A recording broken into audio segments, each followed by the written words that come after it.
নমস্কার বন্ধুরা, 14 নম্বর এপিসোডে আপনাদের সবাইকে স্বাগতম। আজকে আমি যে গল্পটি বলতে চলেছি ভয়ানক এন্টারটেনমেন্ট আর একটু হাসিস। আশা করছি আপনাদের প্রত্যেকের ভালো লাগবে। আর একটা আপনাদের কাছে আমার রিকোয়েস্ট আছে, গল্পটি পুরোটা শুনবেন, আর গল্পটি ভালো লাগলে চ্যানেলটিকে সাবস্ক্রাইব এবং গল্পটিকে লাইক করে দেবেন। তাহলে আর কথা না বাড়িয়ে গল্পটি শুরু করা যাক। তখন আমি সেকেন্ড ইয়ারে পড়ি। সেদিন ছিল অমাবস্যার রাত। চারিদিকে ঘুটঘুটে অন্ধকার, এক হাত সামনের জিনিসও দেখা যায় না। তখন প্রায় রাত 11টা। আমার দেশের বাড়িতে কিন্তু রাত 11টা মানে অনেক রাত। সবাই লাইট নিভিয়ে ঘুমানোর প্রস্তুতি নিচ্ছে। আমি রাস্তা দিয়ে হাঁটছি হাঁটছি মানে বাসায় ফিরছি। এক বন্ধুর বার্থডে ছিল। সেই বন্ধুর বাড়িতে আড্ডা মেরে খাওয়া দাওয়া সেরে বাসায় ফিরছি। সব দোকানপাট বন্ধ হয়ে গেছে। রাস্তায় শুধু বিক্ষিপ্তভাবে দু একটা কুকুর ঘোরাফেরা করছে। আমি মেইন রোড পার হয়ে গলিতে ঢুকলাম। আমার বাসায় যেতে হলে এখন এই গলিটা পার হয়ে যেতে হবে। ঝিঝি পোকার ডাক আওয়াজ আসছে, কেমন একটা গা ছমছমায় ভাব। আমার অবশ্যই কখনো ভূত পেতের ভয় ছিল না। অনেক সময় রাত 2-3টার দিকেও এই গলি দিয়ে এসে রাস্তার মোড়ে চায়ের দোকান থেকে সিগারেট কিনে নিয়ে গেছি। সেদিনও এমন ভয় আসেনি আমার মনের মধ্যে। গলি দিয়ে হাঁটছি, হাতে জ্বলন্ত একটা সিগারেট। মোবাইলের আলোতে মাঝে মাঝে রাস্তা দেখে নিচ্ছি আর গুনগুন করে গান গাইছি। দেখা যো তুঝে ইয়ার দিল মে বাজে গিটার। ঠিক তখন গলির মাঝামাঝি হঠাৎ শুনতে পেলাম কে যেন বলল, এক্সকিউজ মি ভাইয়া। আমি মোবাইলের আলো আশেপাশে ঘুরলাম, তাকালাম আশেপাশে, কিন্তু কোথাও কেউ নেই। মনে করলাম গলির দুই পাশের কোনো বাসায় হয়তো কেউ কিছু বলেছে। আবার হাঁটা শুরু করলাম। দুধাপ ফেলতে না ফেলতেই আবার সেই ডাক, এক্সকিউজ মি ভাইয়া, আপনার সাথে একটু কথা ছিল। দাঁড়িয়ে পড়লাম। হালকা ভয় লাগলো, তবে সেটা ভূতের ছিল না, ছিনতাইকারীর ভয় লাগলো। আবার চিন্তা করলাম, আমি যদি এখন এইখান থেকে দৌড় দিই আর এটা যদি আমার পরিচিত কেউ হয়, তাহলে তো দৌড়ের কথা সবাইকে বলে দিয়ে আমার প্রেস্টিজ পাংচার করে দেবে। গলা দিয়ে কথা আসছিল না, তবুও কৃত্রিম সাহস এনে গম্ভীর কণ্ঠে বললাম, কে? উত্তর আসলো, ভাইয়া, আমি আপনার একজন ছোট ভাইয়ের মতো। আমি খুব বিপদে পড়েছি, আপনার হেল্প দরকার। আমি এইবার কণ্ঠে কিছুটা বিরক্তি নিয়ে জিজ্ঞেস করলাম, এমন নাকি নাকি সুরের মতো কথা বলছো কেন? উত্তর দিল, ভাইয়া, আমি তো ভূত। ভূত হয়ে কি আমি ছাগলের মতো কথা বলবো? আমি কি বলবো বুঝলাম না। ওরে, কে কোথায় আছিস? আমারে বাঁচা বলে একটা চিৎকার দেওয়া চিন্তা কেবল করছি। এমন সময় সে আবার বলল, ভাইয়া, আপনার হাতের সিগারেটটা নিভিয়ে ফেলে দিন, তাহলে আমি আপনার সামনে আসতে পারবো। আপনি তো জানেন ভূতরা আগুন দেখতে ভয় পায়। আপনি তো আমাকে দেখতে পাচ্ছেন না, দেখতে পাইলে দেখতেন। ভয়ে আমার শরীরের সব লোম নেতিয়ে গেছে। ভয়ে লোম নেতে যায় নাকি? এতদিন তো শুনেছি ভয়ে লোম খাড়া হয়ে যায়। সে বলল, আপনাদের মানুষের ভয়ে লোম খাড়া হয়ে যায়, আমাদের ভূতেদের লোম সব খাড়া থাকে, তাই ভয় পেলে নেতিয়ে যায়। আমি সিগারেট ফেলে না দিয়ে জোরসে একটা টান দিলাম। ভূতটা কিছুটা আকুতির মতো করে বলল, ভাইয়া প্লিজ, আপনার পায়ে ধরি, এইভাবে ভয় দেখাবেন না, আমার হার্টের প্রবলেম আছে। আমি বললাম, তুমি কে সত্যি করে বলো তো? আমি জানি তুমি আমার পরিচিত কেউ, আমার সাথে ফাইজলামি করছো। আমি ভূত বিশ্বাস করি না। সে বলল, এইভাবে বলবেন না ভাইয়া, আমরা ভূত বলে কি আমাদের কোনো মান সম্মান নাই? আপনি এইভাবে আমাদের অস্তিত্বকে অস্বীকার করতে পারেন না। আমি কি কখনো বলেছি যে মানুষ বলতে কিছু নয়? মানুষ তো বিশ্বাস করি। বুঝলাম বেশ আত্মমর্যাদা সম্পন্ন ভূত। জিজ্ঞেস করলাম, আমার কাছে তোমার কি দরকার? আমি তোমাকে কিভাবে হেল্প করতে পারি? সে উত্তর দিল, ভাইয়া, সব বলবো, তার আগে আপনি দয়া করে আপনার হাতের সিগারেটটা ফেলে দিয়ে নিভিয়ে ফেলুন। ওটা তো এমনিতেই শেষ হয়ে গেছে, এইভাবে ধরে রাখলে তো একটু পর আপনার আঙুলে ছ্যাঁকা লাগবে। আমি সিগারেটের দিকে তাকালাম। আসলে এটা শেষ। একটু পর সত্যি ছ্যাঁকা খাইতাম। ফেলে দিয়ে পা দিয়ে নিভিয়ে ফেললাম। তারপর বললাম, এখন বলো কী সমস্যা তোমার? ভূত তার কাহিনি বলা শুরু করলো। ভাইয়া, আমার নাম উৎফল। বেঁচে থাকতে আমার নাম ছিল উৎপল। মরার পর ভূত হয়ে আমার নাম হয়েছে উৎকট। আমি জিজ্ঞেস করলাম, কতদিন আগে তুমি মারা গেছো? উত্তর দিল, তা ভাইয়া, কয়েক লাখ বছর আগে। তারপর সে বলল, ভাইয়া চলেন চা খাইতে খাইতে গল্প করি। আমি অবাক হয়ে জিজ্ঞেস করলাম, ভূতরা আবার চাও খায় নাকি? উৎকট বলল, কেন খাবো না? ভূতেরা মানুষদের চেয়ে বেশি চা খায়, কারণ ভূতেদের সারা রাত জেগে থেকে মানুষদের ভয় দেখাতে হয়। চা না খেলে এত জেগে থাকা যায়? আমি শুধু একটা ঢোক গিললাম।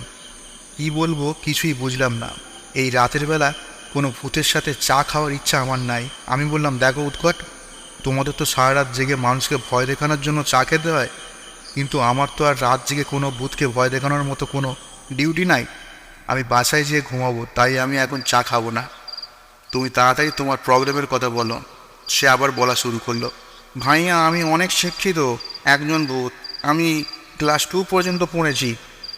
ক্লাস 5 এবং 8 ট্যালেন্ট পুলে বৃত্তি পেয়েছি। আমি ওকে থামিয়ে জিজ্ঞেস করলাম, ক্লাস 2 পর্যন্ত পড়লে ক্লাস 5 এবং 8 ট্যালেন্ট পুলে বৃত্তি পেয়েছ কেমন করে? সে উত্তর দিল, ভাইয়া আপনাদের যেমন ক্লাস 1 ভর্তি হয়, মাস্টার্স পর্যন্ত পড়ে আমাদের ভূত সমাজের ঠিক তার উল্টো। মাস্টার্সে ভর্তি হয়ে উল্টো দিকে আস্তে আস্তে ক্লাস 1 এসে পড়া শেষ হয়। আমি কণ্ঠে বিরক্তি এনে বললাম, যত সব ফালতু নিয়ম। উৎকট বলল, না ভাইয়া, এটাই ঠিক নিয়ম, আপনাদেরটাই ফালতু নিয়ম। কারণ প্রাইমারি হাই স্কুল তো খুব সহজ পড়া, কঠিন পড়া তো অনার্স মাস্টার্সে। সহজ পড়া পড়ে উপরের ক্লাসে ওঠার চেয়ে কঠিন পড়া পড়ে নিচের ক্লাসে যাওয়া অনেক যৌক্তিক, এতে ভিত্তি মজবুত হয়। আমি আর তার যুক্তির কাছে কিছু বলতে পারলাম না। জিজ্ঞেস করলাম, তাহলে ক্লাস 2 পর্যন্ত পড়ে ছেড়ে দিলে কেন? ক্লাস 1টা পাস করলেই তো তোমার একেবারে কমপ্লিট হয়ে যেত। সে তখন বলল, ওই কাহিনিই তো এখনও বলবো আপনাকে। আমি যখন ক্লাস 2তে ভর্তি হলাম, তখন আমার ক্লাসে ভর্তি হলো চেনেহা নামে এক পেতনি। বেঁচে থাকতে নাম ছিল স্নেহা, পেতনি হওয়ার পর নাম হয়েছে চেনেহা। তারপর ভাইয়া আমি চেনেহার প্রেমে পড়ে গেলাম। এই পর্যন্ত বলে আবার সে চুপ। আমি জিজ্ঞেস করলাম, কি হলো তারপর? সে কয়েক সেকেন্ড পরে বলল, নিজের প্রেমের কথা বলতে গিয়ে একটু লজ্জা পেয়ে গেছিলাম তো ভাইয়া, তাই একটু চুপ করেছিলাম। আমি মনে মনে বললাম, ভূতেরও আবার লজ্জা? মুখে শুধু বললাম, তারপর কী কাহিনি? উৎকট আবার বলা শুরু করলো। চেনেহাকে আমার ভালোবাসার কথা জানালাম, সে কিছুতেই আমার প্রস্তাবে সাড়া দিল না। আমার নাওয়া খাওয়া পড়াশোনা সব গোল্লায় যেতে লাগলো। একদিন একটা কাগজে করে দেখা তো তুজেই আর দিল মে বাজেগিটার কথাটা লিখে চেনেহাকে দিলাম। চেনেহা কথাটা খুব পছন্দ করলো। সে আমাকে জিজ্ঞেস করলো, এই কথাটা আমি কোথায় পেয়েছি? আমি তো ভাইয়া শিক্ষিত ভূত, মিথ্যা কথা একদমই বলি না। আমি তাকে বললাম যে এটা মানব সমাজের একটি হিন্দি গান। এটা বলাটাই আমার জন্য কাল হয়ে দাঁড়ালো। স্নেহা তখন বলল, আমি যদি মানব সমাজ থেকে এই গানটা তাকে সংগ্রহ করে দিতে পারি, তাহলে সে আমাকে ভালোবাসবে। তারপর থেকে পড়াশোনা বাদ দিয়ে আমি এই গান জোগাড় করতে নেমে গেলাম, কিন্তু কোনো মানুষ আমাকে হেল্প করেনি ভাইয়া। আমার ভূত পরিচয় শুনেই সবাই উল্টো দিকে দৌড় দেয়, অথবা ওইখানে হার্ট অ্যাটাক করে পড়ে যায়। আমি বললাম, তুমি সবাইকে তোমার ভূত পরিচয় দাও কেন? তোমার তো ইচ্ছে করলে মানুষের রূপ ধরে মানুষ পরিচয় দিয়েও কারো কাছ থেকে এই গান নিতে পারতে। উৎকট উত্তর দিল, তা পারতাম ভাইয়া, আরও অনেক কিছু করতে পারতাম। যেমন এই গানটা যাদের মোবাইলে আছে তাদের মোবাইলটা চুরি করে গানটা নিতে পারতাম। কিন্তু ভাইয়া আমি শিক্ষিত ভূত, আমি কাউকে মিথ্যা কথা বলতে পারি না, অথবা চুরি প্রতারণা করি না। আজ যখন মনের দুঃখে আপনাদের এই গণিতে বসেছিলাম, তখন শুনতে পারলাম আপনি এই গানটা গাইছেন। এখন ভাইয়া আপনি আমার শেষ ভরসা। এই বলেই উৎকট হাসতে লাগলো। আমি জিজ্ঞেস করলাম, হাসো কেন? সে বলল, মনের দুঃখে হাসি ভাইয়া, আপনারা মনের দুঃখে কাঁদেন আর আমরা হাসি। আমি ওকে বললাম, হাসি থামাও। সে হাসি থামালো। জিজ্ঞেস করলাম, গান কেমন করে দেবো তোমাকে? সে বলল, ভাইয়া আমি আমার মোবাইলে ব্লুটুথ চালু করতেছি, আপনি সেন্ড করুন। আমি ব্লুটুথের নিউ ডিভাইস সার্চ করে দিলাম। একটু পর দেখি কিছু হিজিবিজি চিহ্ন আসলো। উৎকট জানালো ওটাই ওর নাকি ডিভাইসের নাম। ভূতের ভাষায় কী সব লেখা। আমি সেই ডিভাইসে গানটা সেন্ড করতে করতে বললাম, তুমি তো গানটার সিডি কিনে নিয়েও যেতে পারতে। উৎকট বলল, সিডি কিনতে গেলেই তো আমাকে মানুষের পরিচয় দিতে হবে, ভূতের কাছে তো কেউ সিডি বিক্রয় করবে না। আমি ভাইয়া শিক্ষিত ভূত, আমি তো কাউকে মিথ্যা মানুষের পরিচয় দিয়ে সিডি কিনতে পারি না। আর সিডি কিনতে গেলে তো আমার টাকার দরকার, আমি টাকা কোথায় পাবো ভাইয়া? আমাদের ভূত সমাজের তো টাকা বলতে কিছু হয় না, আমাদের মুদ্রার নাম টাকা, এটা দিয়ে তো আর মানব সমাজে আমি সিঁড়ি কিনতে পারতাম না। আর আমি শিক্ষিত ভূত, মানুষের টাকাও আমি চুরি করতে পারতাম না।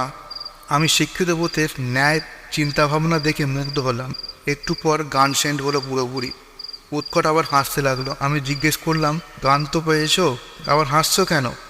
উৎকট বলল, ভাইয়া এটা কষ্টের হাসি না ভাইয়া, এটা আনন্দের হাসি। আপনাকে যে কি বলে ধন্যবাদ দেব বুঝতে পারছি না, আপনি অনেক মহান ভাইয়া। বলতে বলতে সে আবার হাসতে লাগলো। আমি বুঝতে পারলাম সে খুব আবেগপ্রবণ হয়ে গেছে। আমি উৎকটকে বললাম, এরপরে যদি আবার কখনো কোনো গানের দরকার হয় তাহলে আমার কাছে এসো।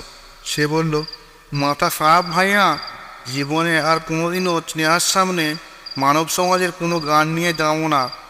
আমি বললাম, তাহলে তো এখন আর চিন্তা নেই, স্নেহার সাথে প্রেম তো হয়ে গেল, এখন যে পড়াশোনাটা কমপ্লিট করে বিয়ে করে ফেলো।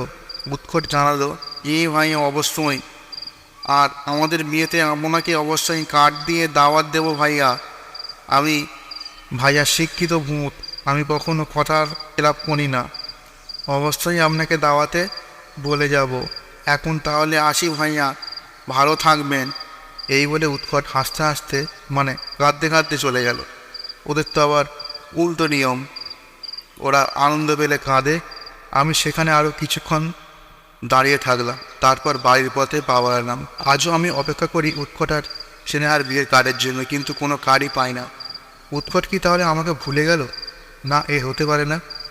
উৎকট একজন শিক্ষিত ভূত, সে তার দেওয়া কথা অবশ্যই রাখবে। এই ছিল আজকের গল্প। গল্পটি কেমন লাগলো কমেন্ট করে জানাতে ভুলবেন না। আর যারা এই চ্যানেলটিকে সাবস্ক্রাইব করেননি, প্লিজ সাবস্ক্রাইব করে দেবেন, পাশে থাকা বেল আইকনটাকে বাজিয়ে দেবেন আরও নতুন নতুন গল্প পেতে। তাহলে আবার দেখা হচ্ছে পরের গল্পে।